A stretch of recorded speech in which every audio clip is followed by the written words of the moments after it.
Let's move on to the next topic. Cliff, you've got Ted Cruz. What to say about Ted Cruz? Because he was on his show. Oh my God, look at that. There he is with his little suitcase. Remember that? The Cancun thing? I mean, if there's ever been a more pathetic human in existence on this earth, I'm not aware of it. I mean, I suspect that Ted Cruz, and so what happened was, of course, he made a statement on January 6th that those that attacked the Capitol were terrorists, which of course they are. And I think he very purposely, I'll agree with Tucker Carlson on this, he very purposely chose his language. Why? Because they're starting to get interested in him. Remember, Peter Navarro, who basically seems like it just doesn't know that our laws or thinks he's beyond them too. It's like, oh yeah, I was planning a coup. Sure. Here are the people we were talking to and we were relying on. And Ted Cruz was listed. Right? Bragging about his Rolodex. Yeah. Exactly. He's like, I was talking to Ted Cruz. And, so Cruz has popped up a number of times, right? Right. I mean, remember the guys that were those guys that were digging through people's desks when they broke into the Capitol said something, they found Cruz's like, oh, Ted Cruz would be okay with this. Now, they may have just been talking and making stuff up. I don't know that they spoke with him, but I do trust that Peter Navarro spoke with him and that it was coordinated. And it wasn't just a coincidence that Ted Cruz spoke that day. And then also that he was one of the 9 senators that voted to overthrow our election. Let's be honest. I think Ted Cruz was involved in it from the start and must have been. But, he did call it a terrorist attack, which I thought was stunning. But that's why. I think he's overcompensating. So he was overcompensating on the other side. Like, oh, yeah, they're terrorists because I think he's getting a little worried because the House, unlike over the DOJ, this House committee seems to be doing their job. They're leaking stuff out brilliantly. As Cheri was pointing out about what they've done to Sean Hannity, it's probably because Liz Cheney is there and she's better at this than any Democrat will ever be. But, so I think maybe Cruz is getting nervous and he felt a need to sort of strongly condemn it, but they won't let him. And so Tucker Carlson, if you ever needed to know, and ask the question, who controls the Republican Party? Many of us have been saying for a long time now, it's the entertainment complex. It's the Alex Joneses. And when he was with us, Rush Limbaugh's and Fox News. So Ted Cruz, a guy that came in second in the presidential run and is one of the bigger names in the Senate, says something and 24 hours later is literally groveling before Tucker Carlson because Carlson called him out and said, how dare you call them terrorists and blah, blah, blah, blah. In fact, he calls him out and says, I know you better. I know you were telling me the truth. Yep. And then Ted Cruz says, no, he was being sloppy and dumb, which, he is sloppy. I mean, that beard, sometimes. He's not dumb, though. But he was telling the truth that night, or was he telling the truth? And that's really what we're asking on the poll below there. Was Ted Cruz forced to apologize by somebody? Was he sloppy and dumb in reality, or was he telling the truth the night before? And those aren't necessarily the only options, of course. But I would say you guys could vote on narrative.org/TV. Tell us what you think about what happened there. Go ahead, Cliff. Essentially, the summary is simply he went to the boss and he groveled. That's what happened here. Who's the boss? Fox is the boss. Who's the boss? Fox News. Fox News is their boss at this point. I think there's a bigger, we always see it. We talk about it a lot. We talk about this overarching, community of very powerful billionaires, of the CNP, of, perhaps people from other countries as well who are operatives, who are have a lot of invested into America becoming disrupted and chaotic. But there does seem to be more than, the Koch brothers or what's left of them. This just seems like there's a lot of powerful people and we never talk about them like they're a real thing. But I think that you're right. I think there is a boss. And Ted Cruz got a call from whoever's paying his check and said, hey, you can't say that. You're going to go on Fox News and apologize tomorrow. And that's why he did what he did. Remember, he was the guy that had Cambridge Analytica behind him, had the Mercers behind him at first in the primary. Because I remember Corey Lewandowski telling me in May of 2015, because they were trying to convince me that they had all these people they were talking with and, really important because they're trying to convince me that they were for real. Yeah. I didn't even know who Corey was. I didn't know he was even going to be there at that lunch. They sort of admitted they ambushed me because they couldn't get people to meet with them. I was just having lunch with a friend. And I said, what about Kellyanne? I think I knew that she knew Trump or lived in the building. And he said, apparently he had a meeting set up with her and she stood him up. I said, stood you up as in you had a place and time set up and she didn't show? And he said, yeah. He goes, oh, she's got Cruz and that, the Cambridge Analytica or the Mercer money or something. Well, when the Mercers switched from Cruz to Trump, Kellyanne and George went with him. Exactly. They moved where the money was. So, we think that MAGA is so gullible, but, we've got some on our own side. You got to be really careful who you make your heroes because there's people infiltrating different parts of movements. You got to look at what their agenda is. And if you're big on CNP and the Federalist Society, just look at, say, what does Leonard Leo want? And whatever Leonard Leo wants, he's going to send people out there to do it. He controls a lot. And the people who give him money, they have an agenda. And so it's important to know this stuff. We do so much on social media. It's kind of the wild, wild west. But, you're right that there are key players that we don't hear about that much who pull the strings. And so Ted Cruz, they know that Fox News obviously is a part of that, but that doesn't happen in a vacuum. It is CNP. It is a federal society. It's Leonard Leo. It's, the surviving Koch brother. At Which one point, a little bit of it was Sheldon Adelson. When he leaves, when Donald Trump exits the stage, which will probably be before the next election, in my opinion, there'll be somebody else who's going to be just as powerful, not really powerful, but will still be responding to these bosses. But, he'll be replaced by another figurehead. Donald Trump is not, it's not about getting rid of Donald Trump. It's not about getting Donald Trump in jail. It's about trying to figure out how to weaken this infrastructure that's, supporting the GOP. Producing all these lunatics. I mean, what was the point I was making earlier, that was the one thing that Democrats in general, and Biden's speech, which I think otherwise was a great speech. But, and I know what Cheri's saying, we have to create a place for people who have been Republicans who want to move away. At the same time, when it comes to elected Republicans, Republican elites, whatever, we can't pretend when, 137, 139 or whatever House members vote to overturn our election that this is just Donald Trump. And when you've got people sending anime of AOC being beheaded, and we've got people, who might have planted pipe bombs, but certainly are giving so much COVID, vaccine disinformation, they get kicked off of Twitter, like Marjorie Taylor Greene. And I mean, these people that were all meeting, in their hotel war room with Trump, and there's a long list of them. And I guess as we'll find out more from the House committee, I mean, this is endemic to this party right now to move up to that level. I mean, look how quickly Kevin McCarthy turned around and went down to Mar-a-Lago and kissed Trump's butt. To kiss the ring. Yeah. Yep, exactly. You have to pull Trump out. We have to pull it out by the roots and kill it. You're right. It's not just about Trump. At this point, it's Trumpism.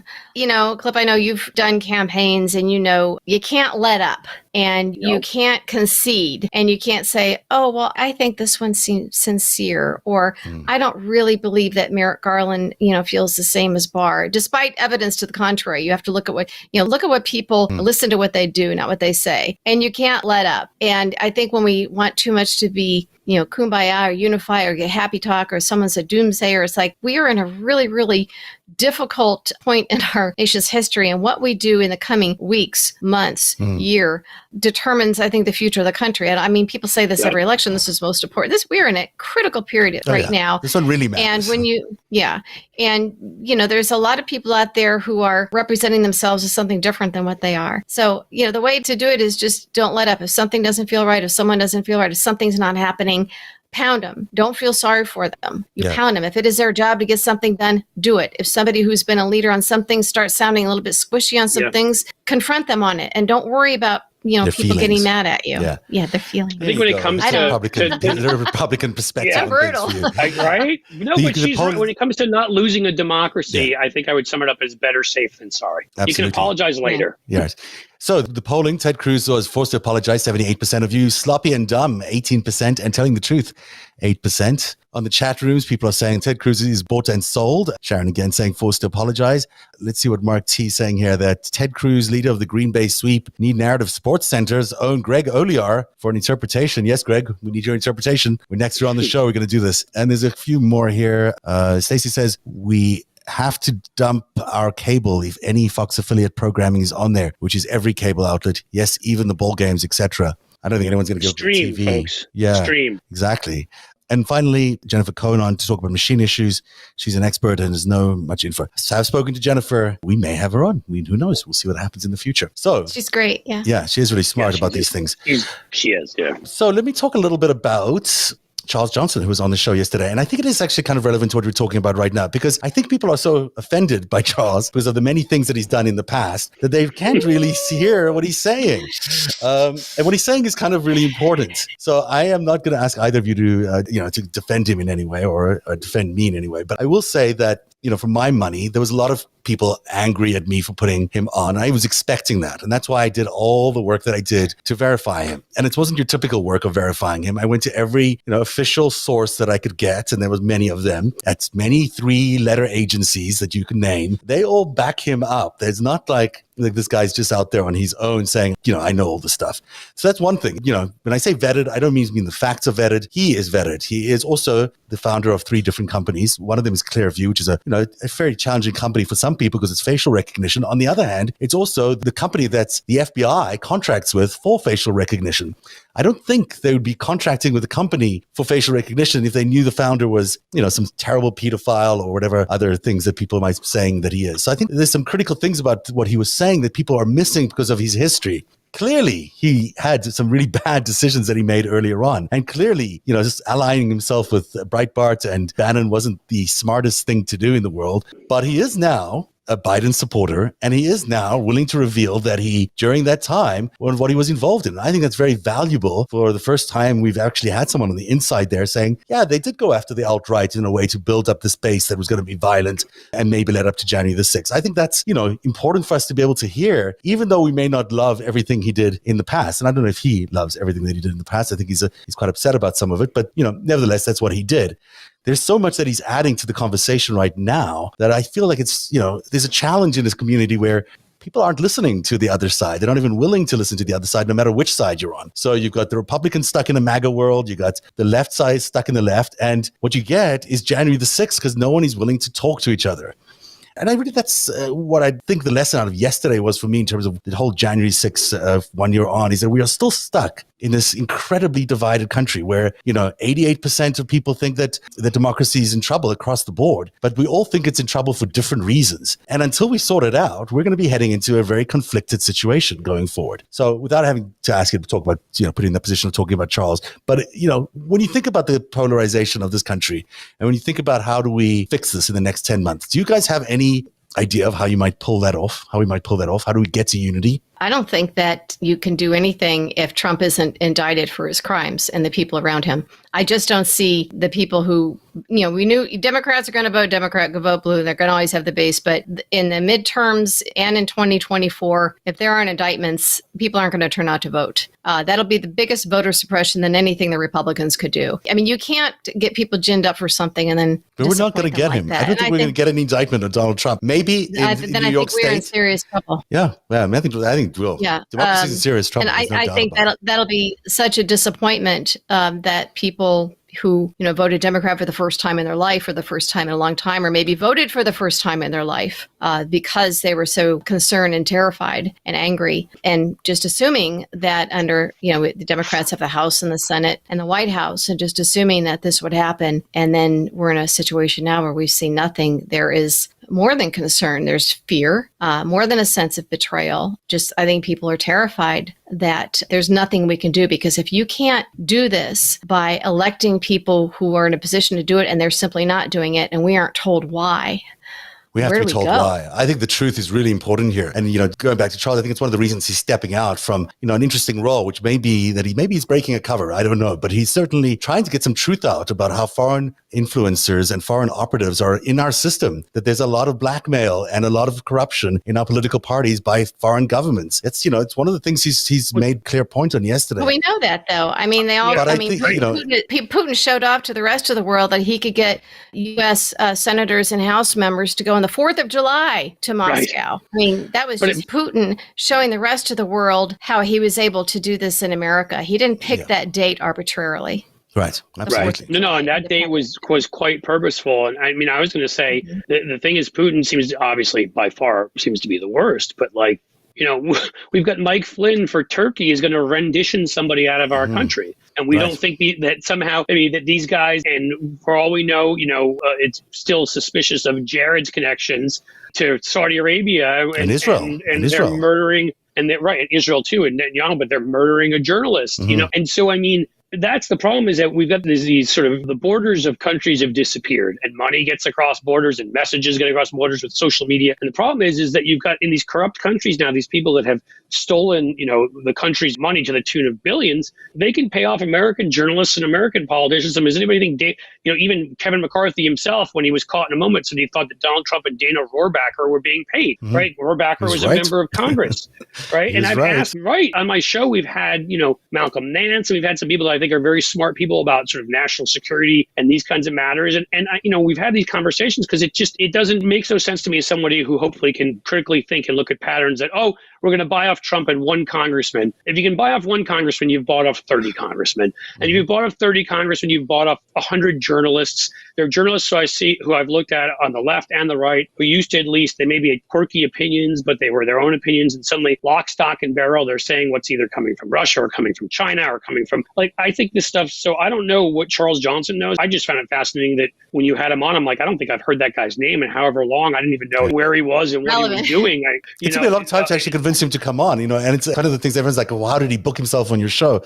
I mean, I don't have bookers. I have me. I called people who know what happened, who were in the room a lot of the time, because I want to know the facts. If I'm putting together a narrative on what happened with Bannon in a certain period of time, I know Charles Johnson was in the room. I'm going to try to reach out to him. I'm going to try to reach out to Bannon to find out what they said and what was going on. They were there. I can't decide what was happening just on my own. And I think, Charles is one of those people who is willing to share that information. I think, it's relevant to maybe his change of opinion, but also because I do think he plays a unique role, which is not as clear to people as it is. And you have to sort of read between the lines of some of the things he was saying yesterday. But, I don't think he's an unpatriotic person. I'll put it that way. And I think he's definitely got America's interests at heart in a lot of this, even though I know people like to focus on things he has said in the past, which are horrific and terrible things. But there are also things that he might have said under cover for a particular reason or another. And I'll leave that for him to discuss at a different time. Can I just go to something that Cliff was saying? You were talking about a journalist being paid off or whatever. I may have said this before on this show, but in the summer of 2015, I was living in New York and I was at Fox News a couple times a week on Fox Business. So I was there in the studios and it was really odd. This is before anything about anything. And I had never experienced this before. Here we had 15 people in the primary, and you'd expect, Fox to go right and the others to go left when we eventually had nominees, but I'd never seen anybody backing a primary candidate, particularly, I take that back. There was McCain and Bush, but when it's down but not at this stage. And I've been around a long time and I've been, part of the K Street crowd for different presidential campaigns and late night, meetings with them. So I've been, at the table. And every time I would go to Fox that summer, where one time people would be talking about Trump or some stupid thing he did, what a buffoon he was. And these are people I'd known for a long time. And it seemed like each week somebody had flipped and it didn't make any sense. And they were saying they were like Stepford Wives, and I remember like Charles Payne. It's like, wait, last week we were both laughing about, what an asshole Trump was and what a buffoon he was. And now it's like, I don't know. And you were seeing this. And I remember Dana Perino even telling me, we'd be DMing. She's like, I don't understand my colleagues, one by one, because she saw it because she was not a Trump supporter then. Eric Bolling, of course, he was supposedly tight with Ivanka, whatever. But it was really, again, for somebody who had been around for decades and been this close to it, this was weird to me, just weird. And I would get down, I'd leave the building and I'd right away be out there, 6th Avenue on the phone. I, call my mom or something, say, that was really weird. But it was like, for no particular reason, one by one, they were flipping. So, Cliff, maybe they were being paid. There's a lot of money. If you think about it, it's easy to do. And there's all of that. And the truth of the matter is, even if they're making, you're a Fox contributor or whatever, even if you're making $500,000 a year, Putin has billions. And so does some of these others we're talking about. I mean, somebody comes and offers you, to them offering you $2 million a year is like what they find in their sofa cushions, right? Absolutely. It's nothing. Yeah. For you, it's life-changing, you being one. And let's be very clear, I'd tell them where to stick it. But, and I'm not claiming to be perfect or whatever. It's just, I do. But there's money. There's a lot of money. And when you look at, as I pointed out on various shows in the recent past, you look at where the money's coming for Trump, it's all coming out of China. Like when he's building all these SPACs and whatever he's doing with his Truth Media company, well, that money is coming from China. So he can't be that anti-China if he's accepting all this money. And if Ivanka and Jared are making a fortune of China, and if Adelson got all his money from China, then guess what? It's possible that he's pro-China, but just pretending to be anti-China. I'm sure.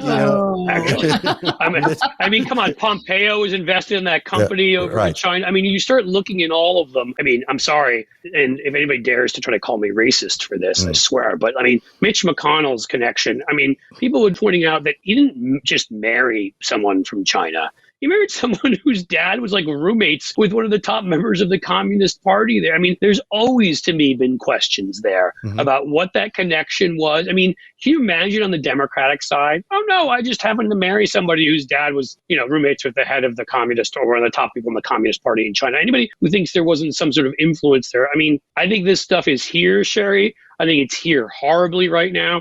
But I think in some level, it's been going on here for a good generation. But I do think this is the autocracy thing. This is the autocracy threat, is this money threat. I mean, this is a lot of mob money. It's a lot of, dirty money. That is what's buying up our system. That is what's changing our mind, from being a democracy into an autocracy. It's the money, and it's dirty money, and it's coming from overseas and from places that you would never want to admit that you're getting your money from. But that's what's the problem right now. That's a harder problem to solve than just telling people. Well, I mean, in any, they find it. The people that they need to control or silence, or at least get them to not go after this person or that person, they know what their financial issues are, their peccadillos. They find a way to put money in your pocket and, to the degree possible, control you, and they do that. But I was just thinking, Murdoch's ex-wife, Wendy Deng, rumored to have been dating Putin. And also, the intelligence community has identified her as a spy for the Chinese. So they told Jared and Ivanka to stay away from her, which they didn't.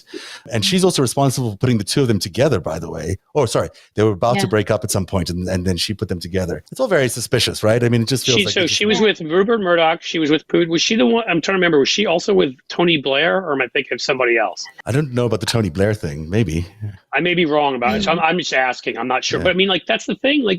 And that's why whether Charles Johnson says it or whoever says it, when people are like, a lot of these people aren't who you think they are. A lot of people they're being infiltrated. I mean, look, Maria Butina, we see it again and again. Yeah. So, why would we be shocked? I think it's really important for us to note that and sort of see that universe, because if we don't see it, we'll keep hitting out, not understand why the efforts we're putting in terms of exposing the truth aren't really working. They're not working because they control the media, they control a lot of the politicians, and they control a lot of the influencers. So that's why we don't bots and trolls even. If you go on Twitter and you say this stuff, and all of a sudden you get attacked, and then there's some accounts that will kind of befriend you, and they're kind of be lurking. And then, I'm not going to say which ones, but I've noticed a couple that now seem to be doing a weird kind of turn and a little bit pushing too hard on things that don't quite add up. And they lurk for a while, right? They just sort of stick there, and you need to see better. Well, I think they do it because they want to become friends with certain people who are influencers on Twitter, and they want to find out what you're up to. So it's just standard, stuff that people do. I mean, remember when I was catfished and everything, and they have all this stuff that they do.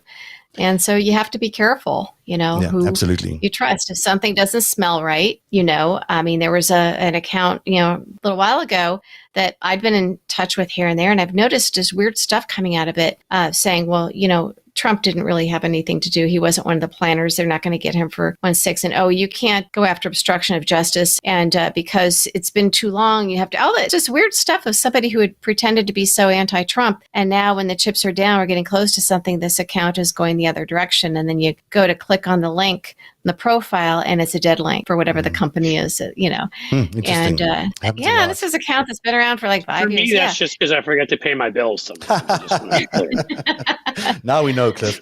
We're almost out of time, but I just want to some comments from people. People are asking more about this undercover stuff in the 3-letter agency. I'm not saying that he works for a 3-letter agency. I'm not even saying that he doesn't believe what he said. I think he does believe a lot of things about Hillary, and he thinks he does believe a lot of things that he said, most of which I challenged last night during the interview. He's not of the same opinion of a lot of people, but he is on the same page as many of us, I think, on the fact that Trump is a mob integrated guy, that he was heavily influenced by foreign operatives, that there were more foreign operatives in that administration than ever, and that the administration was a complete disaster. He's very concerned about the role that Jared had. And he was also basically, and I haven't heard an operative from the Trump side say this, that he does believe that there was a lot of collusion, that there was foreign interference in that election. You don't get a lot of Trumpers saying that. I know we all think that, but, for us to have an opportunity to hear that from someone who was in that circle, I don't have a problem with I want to be pretty clear, just say quickly, we don't think it.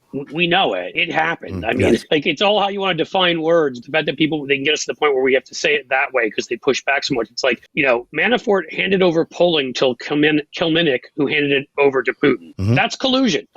Even beyond anything else, if they had never done anything else, that's collusion. They shared information, and the Russians acted upon that. So, well, and maybe even on election night. Remember, there's a media consortium on election day they do exit polling, and it's kept under wraps. And then at 5:00, the different members of the media consortium get those exit polling numbers. They are not to show to anyone.